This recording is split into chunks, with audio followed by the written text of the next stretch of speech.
பாரத பிரதமர் மோடியின் ஆசி பெற்ற தென்காசி பாராளுமன்ற தொகுதியின் வெற்றி வேட்பாளர் ஜான் பாண்டியன் அவர்களுக்கு தாமரை சின்னத்தில் வாக்களிப்பு. தாமரை மலரும், தென்காசி வளரும்.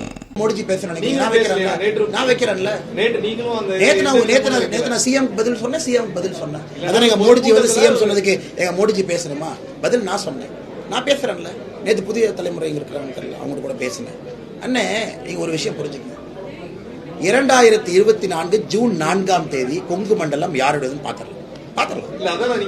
கொங்கு மண்டலம் யாருடையதுன்னு பாத்திரலாம். நான் கேட்கிறேன், நீங்க லைஃப்ல ஒரு ஊழல் குற்றச்சாட்டை பத்தி பிரேக் பண்ணிருக்கீங்களா? ஸ்டோரியா இதுவரைக்கும் ஒரு துரும்ப வச்சிருக்கீங்களா? கார்பரேஷன் நடந்த ஒரு ஊழல ஒரு பிரஸ் ஜேர்னலிஸ்ட் நீங்க இண்டிவிஜுவலா பண்ணிருக்கீங்களா? அது எவ்வளவு கஷ்டம் நான் சொல்றேன். உங்க வாழ்க்கையில நீங்க ஒரு பிரஸ் தான், உங்களுக்கு மரியாதை கொடுத்து கேட்கிறேன். அண்ணா நான் 20 வருஷம் பிரஸ்ல இருந்திருக்கேன். கார்பரேஷன்ல ஒரு ஊழல் குற்றச்சாட்டை நான் பிரேக் பண்ணிருக்கேன். நீங்க சொல்லுங்க தம்பி, உங்க கேள்விக்கு நான் பதில் சொல்றேன். நீங்க சொல்லுங்க எத்தனை பிரேக் பண்ணிருக்கீங்க? டாக்குமெண்டோட எத்தனை பிரேக் பண்ணிருக்கீங்க? கார்பரேஷன்ல இன்னைக்கு சாலிட் வேஸ்ட் மேனேஜ்மெண்ட் ஊழல் போயிட்டு இருக்கு. பிரைவேட் கான்ட்ராக்டர் நான் ரிலீஸ் பண்ற அந்த டாக்குமெண்ட் எத்தனையோ உள்ள இருக்கு. கோயம்புத்தூர் கார்பரேஷன் திறந்து பாத்தீங்கன்னா ஃபினாயில் வாங்கினதுல இருந்து 2018 இருந்து பேப்பர் எடுங்க, லட்சக்கணக்கான ஊழல் டாக்குமெண்ட் உள்ள இருக்கு. ஒன்னு எடுத்து நீங்க பண்ணலாமே. இன்னைக்கு பிரஸுக்கு என்னன்னா கேள்வி ஈஸியா போச்சோ, அண்ணாமலையான ஊழல் டாக்குமெண்ட் ரிலீஸ் பண்ணுவாரு, நம்ம பிரைம் டைம்ல டிஸ்கஷன் பண்ணலாம். நான் உங்கள்கிட்ட திரும்ப கேட்கிறேன்னா நீங்க அதை செய்ய மாட்டீங்க. எல்லாமே வேட்டு சட்ட ஊழல் நானே பண்ணணும், பிஜிஆர் நானே பண்ணணும். நீங்க போட்டி விடுங்க. ஊழலுக்கும் தேர்தல் போட்டிக்கும் சம்பந்தம் இல்லை. ஊழலை வெளியிடுவது என்னுடைய உங்களுடைய ஜனநாயக கடமை, அது பிரஸினுடைய தார்மீக உரிமை. அதனாலதான் இந்த கேள்வி கேட்கிறேன். தமிழ்நாடு பிரஸ் பண்ணீங்கன்னா நெக்ஸ்ட் டே நான் சொல்றேன், உங்க மேல மரியாதையோட சொல்றேன், யாராவது தைரியமா போய் ஊழல் குற்றச்சாட்டை பிரேக் பண்ணீங்கன்னா நெக்ஸ்ட் டே டாடா ஸ்கேல் உங்க சேனல் இருக்காது, தமிழ்நாடு அரசு கேபிள் விஷன் உங்க சேனல் இருக்காது. சேலஞ்ச் பண்ணிட்டுமா? நான் சேலஞ்ச் பண்ணி சொல்றேன். உங்க எடிட்டர் வந்து என்கிட்ட சொல்லுங்க, ஆனா இல்லனே நாங்க தைரியமா 33 மாசம் ஆச்சு ஏதாச்சும் ஒரு சேனல் தமிழ்நாட்டில் ஒரு ஊழல் குற்றச்சாட்டை ஒரு திமுக அமைச்சர் மீது வச்சிருக்கீங்களா? இருக்காதுண்ணே. எனக்கு தெரியும் என்ன நடக்கும். உடனே டிஐபிஆர்ல ஃபோன் பண்ணுவாங்க, என்ன பாஸ் அவ்வளோ லொல்லாயிருச்சா உங்களுக்கு, முதல்வரை பத்தி போடுறீங்க. ஃபர்ஸ்ட் உங்களுக்கு வார்னிங் என்னன்னா, அந்த அரசு கேபிள் விஷன்ல கடைசியில போய் உங்க சேனல் உட்காரும். இது வார்னிங் நம்பர் 1. வார்னிங் நம்பர் 2, உங்களை மாதிரி நல்ல நண்பர்கள் அதெல்லாம் கேட்காம போயா, நான் இங்க வந்தது வந்து ஜேர்னலிஸ்டா கடமையை செய்ய வந்திருக்கேன், உன்னையெல்லாம் கண்டுக்க மாட்டேன், நீங்க பிரேக் பண்ணி ஒருவேளை உங்க எடிட்டரும் இலகன மனசுல இருந்து போட்டு விட்டாருன்னா வார்னிங் நம்பர் 2 அரசு கேபிள் விஷன்ல இருந்து அது போயிடும். நான் பிரஸ் பேரை சொல்லி, இங்க இருக்கக்கூடிய 3 பிரஸ் பேரை சொல்லி உங்க சேனல் ஆர்டர் எப்படி மாத்திருக்காங்க நான் சொல்லட்டுமா? பெரிய பிரஸ் இங்க 3 இருக்கீங்க. உங்க சேனலுடைய சீக்வென்சியல் ஆர்டர், அதாவது அரசு கேபிள் விஷன் போட்ட உடனே நியூஸ் சேனல்ல நீங்க முதல்ல வரக்கூடாது, உங்களை கடைசியில வச்சாங்க, வார்னிங் கொடுத்தாங்க. எதுக்கு? எனக்கு பேச தெரியுமல்லண்ணே. அது உங்க பிரஸ்னுடைய மரியாதைக்காக அதை பேசாம இருக்கேன். ஏன்னா மக்கள் மனசு விட்டுருவாங்க. இன்னைக்கு நான் டேட்டாவோட எந்த பிரஸ் எப்ப போட்டீங்க, அந்த 3 பிரஸ் எதுக்காக அரசு கேபிள் விஷன்ல டிஐபிஆர் தூக்கி லாஸ்ட் போட்டாங்கன்னா மக்கள் பிரஸ் மதிக்க மாட்டாங்க. அது ஒரு காரணத்துக்காக நான் பேசாம இருக்கேன். 33 மாசமா இதுதானே பிரஸ் மேல இருக்கக்கூடிய அடக்குமுறை. நான் கேட்கிறேன், இஸ் பிரஸ் ஃப்ரீ இன் தமிழ்நாடு? தமிழ்நாட்டில் ஊடகம் என்பது சுதந்திரமா இருக்கா? சத்தியமா இல்லை. எங்க சுதந்திரமா இருக்கு? ஏதாச்சும் சுதந்திரமா நீங்க பேச முடியுமா? எத்தனை ஓனரை கூப்பிட்டு மிரட்டுறாங்க, எத்தனை பேர்த்த மிரட்டுறாங்க. உங்க ஓனருடைய பிசினஸ்ல எத்தனை இடத்துல கை வைக்கிறாங்க. ஏதாச்சும் ஒரு பிரஸ் நிம்மதியாக தமிழ்நாட்டில் நீங்க போட முடியுமா? முதலமைச்சர் அப்படியே லைவ் வரும்போது அப்படியே லைவ் ஃபீட் காட்டணும். மோடிஜி வந்தாருன்னா 7 மினிட்ஸ் மேல ஏன் காட்டுற, ரிப்போர்ட் கொடுக்கணும். எத்தனை குடி அநியாயம். ஆனா உங்க மேல நான் குற்றச்சாட்டு சொல்லணும். அந்த சூழல்ல நான் அந்த வேலையை செஞ்சிட்டு இருக்கேன்னு சொல்றதுக்காகத்தான் நான் சொல்றேன். நான் உங்க மேல எந்த குற்றச்சாட்டு சொல்ல, உங்களால செய்ய முடியாது எனக்கு தெரியும். உங்கள்கிட்ட டாக்குமெண்ட் இருந்தாலும் நீங்க பண்ண முடியாது, வச்சு செஞ்சிருவாங்க. இவங்க ரொம்ப மோசமான ஆளுங்க திமுக, வச்சு செஞ்சிருவாங்க. தண்ணி லாரி, ஆள் இல்லாத லாரி, இதெல்லாம் 1970-80 பார்த்ததுதான். நீங்களா 2 வீலர்ல போற ஆளுங்க, ஹெல்மெட்டை போட்டு 2 வீலர்ல பாவமா போவீங்க. அப்படியெல்லாம் நீங்க எதுக்க முடியாது. தமிழ்நாட்டில் அதுல நான் போராடிட்டு இருக்கேன்னு கொஞ்சம் சந்தோஷப்படுங்களேன். அதெல்லாம் போராடிட்டு இருக்காரு அந்த அண்ணாமலை. ஏன்னா பிரஸ் இந்த வேலையை செய்ய முடியாது. நீங்க செஞ்சீங்கன்னா நான் என்ன செய்யறேன்? டாக்குமெண்ட்டும் அண்ணா ஒரு முறை ஊழல் குற்றச்சாட்டு ரிலீஸ் பண்றதுக்கு எனக்கு இல்ல, நான் டாக்குமெண்ட்டை ஃபர்ஸ்ட் உங்ககிட்ட தான் கொடுப்பேன். அவங்க அண்ணா ரிஸ்க் என்ன, இதை நான் இப்படிதான் போடுவேன்.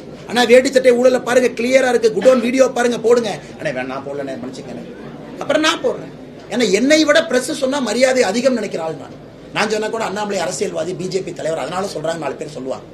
அதனால ஒரு முறையும் எனக்கு வந்ததை நான் ஃபர்ஸ்ட் பிரஸுக்கு தான் கொடுப்பேன். கொஞ்சம் டெலகாஸ்ட் பண்ணுங்க, டாக்குமெண்ட் இருக்குண்ணே, போடுங்க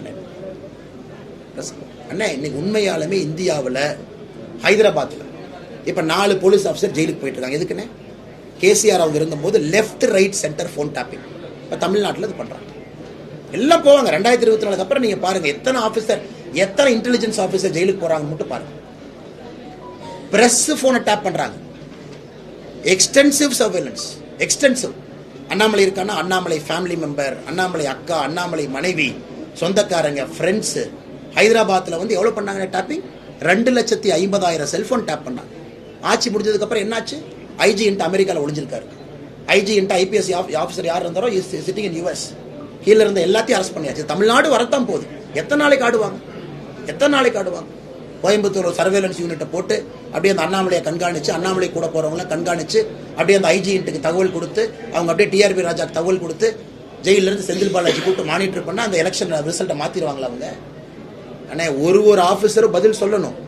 காக்கி யாரு போட்டிருக்கீங்க, யாரெல்லாம் இன்ட்ல வேலை செஞ்சுட்டு இருக்கீங்களோ, இது நிரந்தரமா இந்த ஆட்சி இருக்க போறது. we will come back with all records. ஹைதராபாத்ல 2,50,000 ரெக்கார்ட் இருக்கக்கூடிய ஹார்ட் டிஸ்கை எரிச்சாங்க. அப்படி இருந்தும் மாட்டலையா? அதனால இது பிரஸோட சேஃப்டிக்கு நான் சொல்றேன். உங்களையும் கண்காணிக்கிறாங்க, உங்களையும் வச்சு செய்யணும்னு வைக்கிறாங்க. ஏன்னா it's a draconian, bloody draconian government. இவங்களுக்கு எதிராக யாரு பேசினாலும் கூட ஒரு சைக்காலஜிக்கல் வார்ஃபேர் நடத்துறாங்க. பொய் நியூஸை கிரியேட் பண்ணு, அதை மக்கள் மனசுல ஃபீட் பண்ணு, ஒரு நெகட்டிவ் பெர்செப்ஷனை உருவாக்கு. இதுதான் அவங்க பண்றாங்க. நீ கேட்ட கேள்விக்கு நான் என்ன ஆழமா போயிட்டு இருக்கேன். அதனால இந்த ஊர்ல திமுகக்கு எதிராக அரசியல் செய்யறதெல்லாம் சாதாரண வேலையெல்லாம் செஞ்சுட்டு இருக்கேன். தைரியமா செஞ்சுட்டு இருக்கேன். நீ கைவேறா பார்க்கலான்னு செஞ்சுட்டு இருக்கேன். காரணம் இவனுக்கு அந்த மாதிரி மோசமான ஆளுங்க உலகத்தில் இருக்கக்கூடிய the most notorious rowdies and criminals தான் டிஎம்கேனுடைய கோரா இருக்காங்க. டிஎம்கேனுடைய கோருங்கிறது யாருங்க? who is the core of DMK? மோசமான தமிழகத்தினுடைய ஆட்கள், பேர்வழிகள் தான் அந்த கோரில் உட்கார்ந்துருக்காங்க. அவங்களாம் நீ எழுத்த முடியுமா? என்ன சொன்னாருன்னு அன்னைக்கு சேகர் பாபு, முதலமைச்சர் சொன்னாருன்னு சும்மா இருக்கேன், இல்லாட்டி அண்ணாமலை என்ன ரோட்ல நடக்க முடியாது. இதான் அவங்க வார்த்தை. இவர் என்ன சொன்னார்? லா மினிஸ்டர் ரகுபதி 2024 ஆட்சி மாறின உடனே திகார் ஜெயிலுக்கு அனுப்புவாராம். இதான் அவங்க by nature. This is what they are. அதான் நேற்று பிரதமர் பதில் சொன்னார். நேற்று என்னை பற்றி நடந்த தாக்குதலுக்கு பிரதமர் பதில் சொன்னார், நான் பதில் சொன்னேன். அதனால எல்லாத்தையும் நாங்க பார்த்துட்டு தான் இருக்கோம். எங்கேயும் அவங்க ஓடிடலாம் முடியாது. 2024 பிறகு முதல்ல will come after the officers. 100% I will come after them. சும்மா ஒரு காக்கி சட்டையை போட்டுட்டு இன்ட்டு கையில் ஒரு டைரியை வச்சுக்கிட்டு அப்படியே ஒரு சைடில் நின்றுக்கிட்டு எந்த இண்டஸ்ட்ரியலிஸ்ட் வந்து அண்ணாமலைக்கு மாலை போட்டால் ஒன்று இண்டஸ்ட்ரியலிஸ்ட் நைட்டு ஃபோனு, அண்ணா கோயம்புத்தூரில் இருக்கீங்க பார்த்துக்குங்க, எனக்கு அண்ணாமலை வரும்போது எதுக்கு நீங்கள் வண்டி நிறுத்தி மாலை போட்டீங்க? ஏன்னா இன்டெலிஜென்ஸ்காரங்க பார்ப்பான், ஒரு சப் இன்ஸ்பெக்டர் அப்படியே பேப்பர் எழுதி கொடுப்பான், அது அப்படியே நைட்டு கூப்பிட்டு மிரட்டுவாங்க. இதானே நடக்குது கோயம்புத்தூரில். காலேஜ் போயிட்டு வந்தால் கரண்ட் கட் பண்ணுறாங்க. அது பேர் நான் சொல்ல விரும்பல. இதென்ன ஜனநாயகமா? இதென்ன வந்து ஒரு நேர்மையான ஆட்சி இங்கே நடக்குதா? அதனால எங்கேயா ஓடிடுவீங்க நீங்களா? நான் 40 வருஷம் அரசியல் இங்கே தான் இருப்பேன். இந்த இன்டெலிஜென்ஸ் ஆஃபீஸர்ஸ்லாம் 60 வயசு ரிட்டைர்மெண்ட் தானே. ஸ்பெஷல் ஆக்ட் போட்டாங்க 70-80 வயசு வரைக்கும் இழுக்க போகிறாங்களா? அதனால நீங்கள் என்ன வேணாலும் ஆடுங்க, உங்கள் பின்னாடி நாங்கள் வர்றது. 10 ரூபாயோ 10,000 டிஜிட்டல் பேமெண்ட் டெக்னாலஜி மூலம் பேமெண்ட் உடனே கிரெடிட் ஆயிடுது. இந்த பேமெண்ட் டெக்னாலஜியை பார்த்து உலகமே வியக்குது. இந்த மாதிரி புதுமைகள் நம்ம நாட்டுல அடிக்கடி நடக்கும். இதுதான் மோடியின் கேரண்டி. நாட்டையே டிஜிட்டல் மயமாக்கிட்டாரு. அதனால என் மனசுல ஸ்கேன் பண்ணிட்டேன். என்னுடைய ஓட்டு மோதிக்கே. மீண்டும் வேண்டும் மோடி அரசு. இதுவே என்னுடைய கேரண்டி. தாமரைக்கு வாக்களியுங்கள். பாஜகவை வெற்றி பெறச் செய்யுங்கள்.